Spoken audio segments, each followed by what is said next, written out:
Kung ang relasyon ninyo sa imong bana sama sa usa ka prutas, unsa kini nga prutas o ngano? Banana.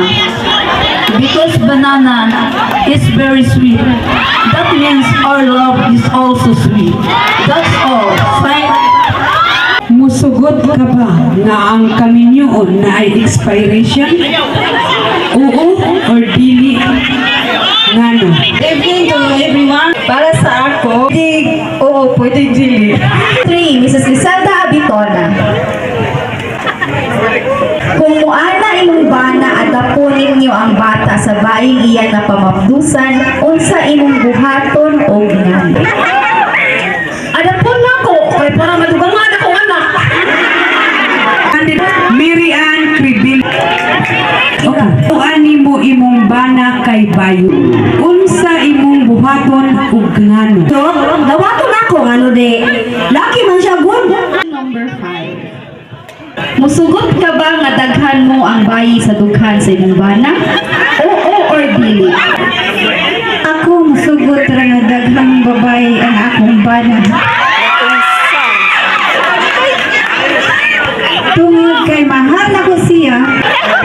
Thank you. relasyon ninyo sa imong bana sama sa usa ka pagkaon? Ang relasyon sama sa kanon, mao na siya pinudalay.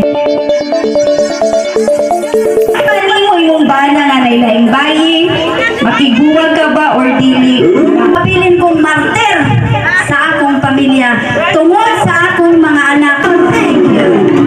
6. Joyce Torregosa! Our best in talent goes to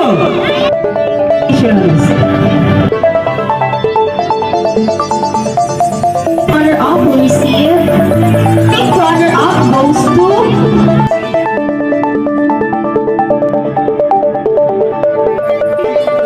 candidate number 4, Mrs. Mary Ann Clegg. Candidate number 3, our third runner-up. Thank you so much, Consigliere. Number 1, Mrs. Candelaria Hadra. Candidate number 1. Award mo ba plan?